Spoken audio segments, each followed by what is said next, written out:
an extraordinary weekend, really, with the politics around the situation in Ukraine, the US and Russia meeting in Saudi Arabia today, or at least starting those talks, an emergency meeting between some leaders in Europe in Paris coming up this afternoon. I mean, we're talking just before that's happened, but the suggestions, I guess, really for the first time, serious suggestions about European boots on the ground in Ukraine, this peacekeeping mission that certainly Sir Keir Starmer has mooted. I know that Sweden have suggested they wouldn't necessarily be against it.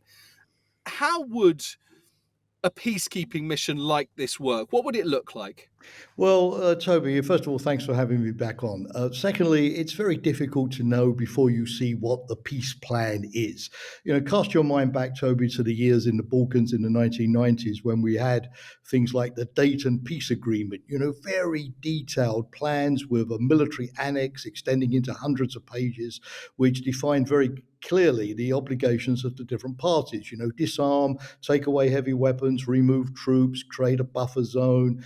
But that made it easier in those days for NATO to come in and organize a peacekeeping force because, as I mentioned, there was a firm agreement and NATO could hold the feet to the fire of the different parties to respect that agreement. But of course, the problem here in Ukraine is that you could have a very flimsy peace agreement, nothing much more than a ceasefire. The Russians have anything up to 750,000 troops at the moment in Ukraine. They could put more in over the coming weeks. Imagine that, therefore, a European force has to go and hold the line between a million Russian troops, heavily armed, configured for the offensive, and then just a couple of kilometers on the other side of the line, still, a Ukrainian force of 350, 400,000 troops, also heavily armed, with the prospect of incidents, firing at each other every single day. And how do you deal with that situation? So I think that, the allies, the Europeans who want to contribute to the force, obviously have got to start their planning. It's already, overdue. It's 5 minutes past midnight, because that's going to be very detailed. What's going to be the mandate? What kind of equipment would they need? Who's going to contribute? For how long, and all of that kind of thing. But on the other hand, what I think is equally important is that the Europeans really get involved in the military implementation side of this deal so that they can really spell out what they would require. For example, support from the United States is going to be the key factor to be able to do the job with a reasonable margin of safety and success. How intrinsically linked do you think the outcome of whatever talks are happening in Saudi Arabia between, these initial talks between the United States and Russia, how intrinsically linked do you think the outcome of that is to whether the US would then support European boots on the ground in Ukraine? Well, it also works the other way, Toby, if you don't mind me sort of reversing your question, because the more the Europeans sort of show that they're willing to and can put this peace implementation force on the ground, the more they can say to Trump, look, without our implementation force, Mr. President, your deal's worth nothing. It could collapse at the first violation of the ceasefire. Nobody's going to believe in it. Putin will challenge it. It won't be the last Russian invasion of Ukraine. You haven't given Ukraine security guarantees. And I think Trump, is mindful of the fact that he's not going to win the Nobel Peace Prize if that's the outcome of his efforts. He's going to be seen to be the loser, not the winner. So I think it works the other way. The more the Europeans, and this is why I think Keir Starmer over the weekend in his Sunday Telegraph piece, flagged up the notion that the UK would contribute. And in Paris today, I think France and the UK, you mentioned Sweden, will be seeking other contributions. The more they can show that the Europeans really are willing and able to do this, the more they can say to Trump, hey, you can't do this without us. We're absolutely key to this. Your success depends on us, and therefore let us into the peace talks. If that is the route that this does end up going down, if there are European troops on the ground in Ukraine, whenever that might be, how does that not become NATO entering the fray, at least in the eyes of Vladimir Putin? Well, indeed, we had a situation in Kosovo back in 1999. You remember, Toby, although you're younger than I am, of course, that NATO entered with a force called KFOR It wasn't called NATO. It was called KFOR, Kosovo Force.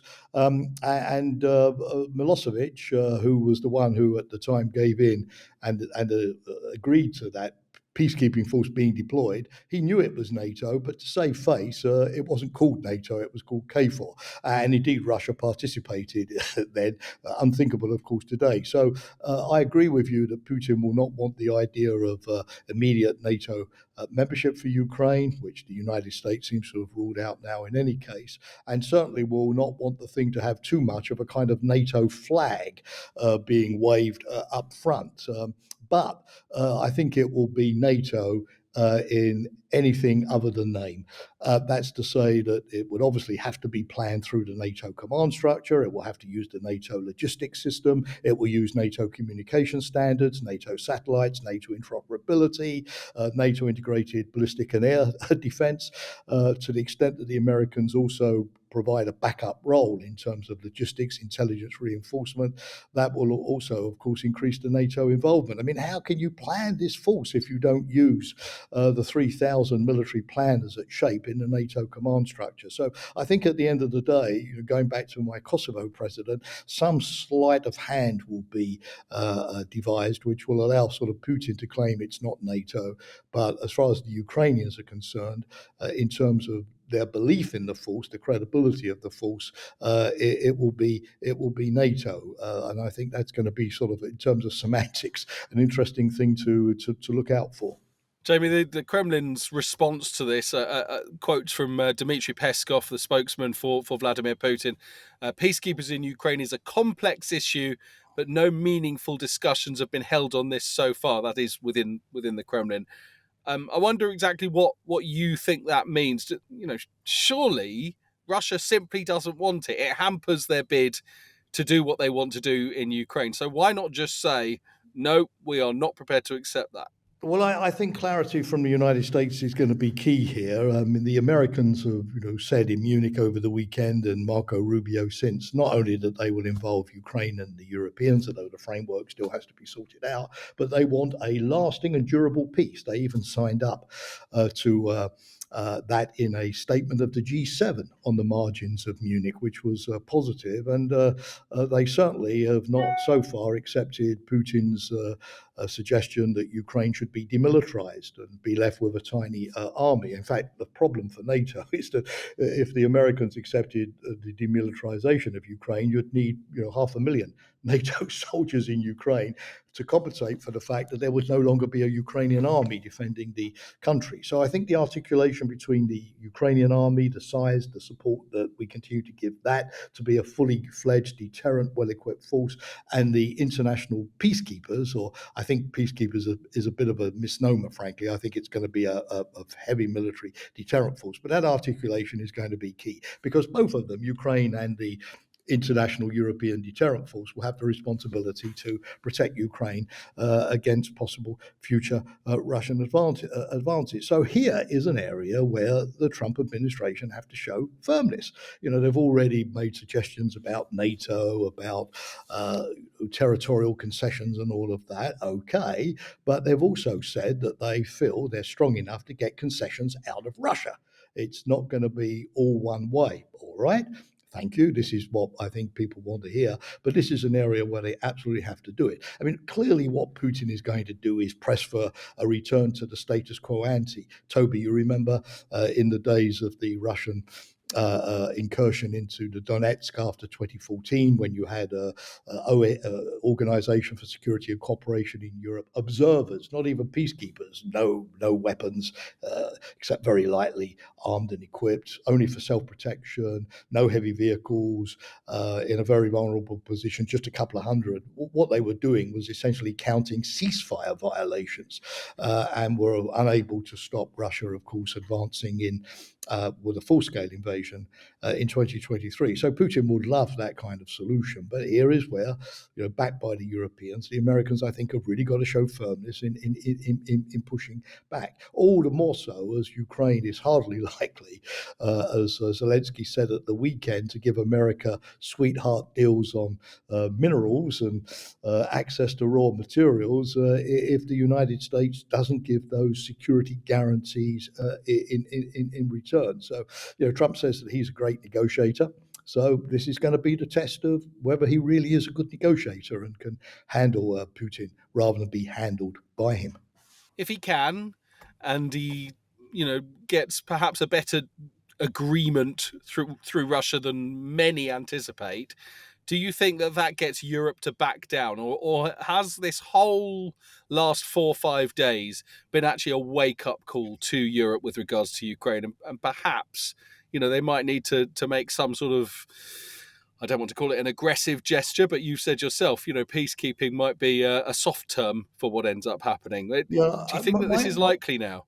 yeah, look, my own view, if I can just backtrack just slightly here, is that the Americans didn't help themselves by the way that they presented things over the last week. I mean, it's been a kind of onslaught against Europe, at least in the perception of many Europeans. It's been first of all Trump, introducing those steel and aluminium tariffs at the beginning of the week, and then saying that the EU is really the adversary, using some very derogatory language about the EU, making it clear that he doesn't like the EU integration project in the first place and sees it as a threat to the United States, whereas we Europeans always felt that it was an ally, an advantage of the US.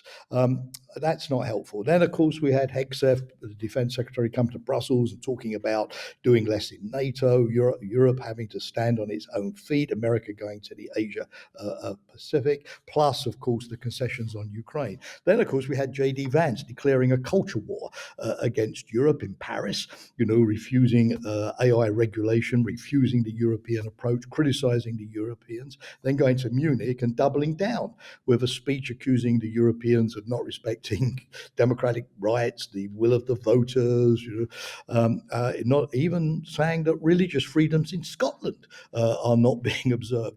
So in that kind of context of hectoring and lecturing the Europeans and not having a nice word to say about them, obviously it's easier for Europeans to read what's going on in Ukraine in a far more alarmist and negative light. I mean, I do take some succor from the fact that the Americans do say that they will include Ukraine in the Europeans. They've rowed back from some of their rather, extreme initial positions. Secondly, that they are committed to an independent, sovereign Ukraine.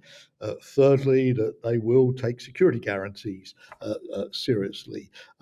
Next thing is that they've said that everything is on the table and that they will also get, as we were saying earlier, concessions out of Putin. So if you're Europe, you are worried, but the key thing is to recognize that the Americans are contradicting themselves virtually every day on what they're saying, which means that their position, I think, is fluid.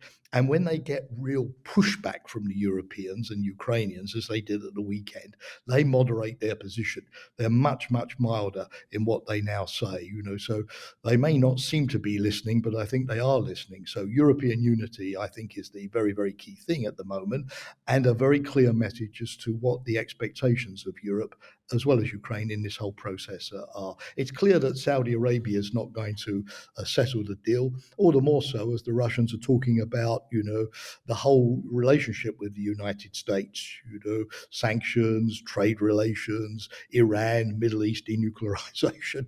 The Russians are broadening the agenda all the time. So how much real Ukraine business Rubio is going to do with Lavrov in Saudi Arabia this week? Well, again, let's wait and see.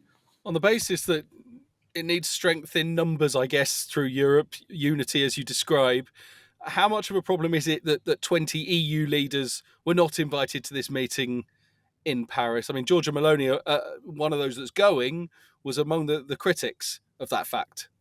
Well, yes, but you can't have it both ways. If you put it into the EU, you have the awkward squad, as they're sometimes known. You've got Hungary, you've got Slovakia at the table. You look at the press conference in Budapest today from the Hungarian foreign minister.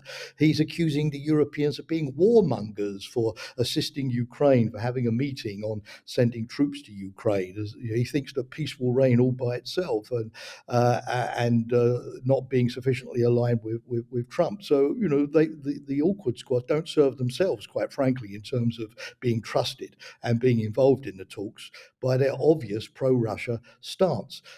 So I think it's inevitable critical, even if some EU member states won't be happy, that a coalition of the willing is formed. It's key to involve the UK in all of this. So you can't have a peacekeeping force, if we want to call it that, in Ukraine without the Brits. And the Brits were one of the first countries to work with the French to offer and suggest this. One of the biggest supporters of Ukraine. The Brits have taken over the chair of this Ramstein contact group, which met in Brussels last week. Now the Americans are no longer chairing it to fuel, to send the weapons to Ukraine. So I think this pragmatism is wholly called for. Yes, I would wish that it could all be done through the EU because there would be sufficient EU unity on this, but that's not the reality. And the key thing is that those who are willing and able now have to work outside the EU institutions more flexibly to make things work.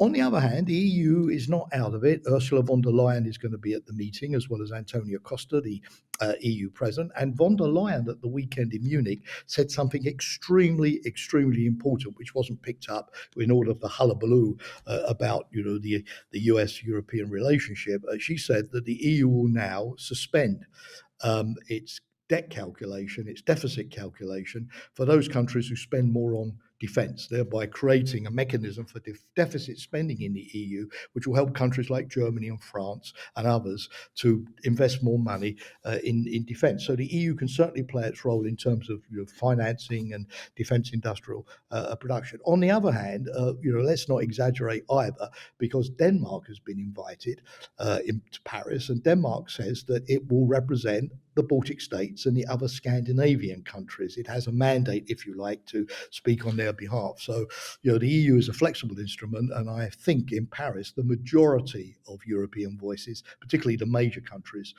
will be represented. But unfortunately, as Leon Trotsky used to say, you can't make an omelette without breaking eggs, at least a few eggs.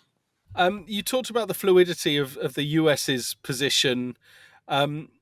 And you also mentioned, for example, the Vance speech and this clear divide that is existing between the US and Europe on many issues at the moment.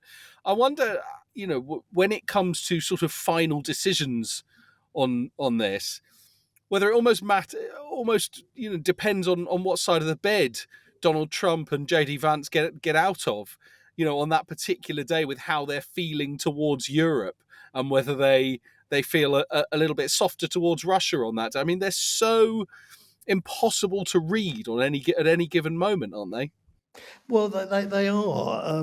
It may be encouraging that at least the people that Trump has sent to Saudi Arabia are Marco Rubio, the Secretary of State, who has come up with the most conciliatory language so far on Europe, NATO. He's a NATO supporter. He hasn't used the rather sharp. Bitter language that we got from the Defense Secretary Hegseth in Brussels last week. And he's also sent Mike Waltz, the National Security Advisor, who again is seen to be one of the more pragmatic sort of people in the administration. I think it's also useful, by the way, that Trump has not met Putin directly. As for the first meeting, but as having this kind of Sherpa, as diplomats like to call it, meeting first, to sort of scope out the ground of Russia's willingness to, move ahead, not just negotiate for the sake of negotiating, but really to move ahead, really to have a peace. So it's a little bit better than, when Trump went into meetings totally unprepared with the North Korean leader, you remember, Kim Jong-un, in his previous administration.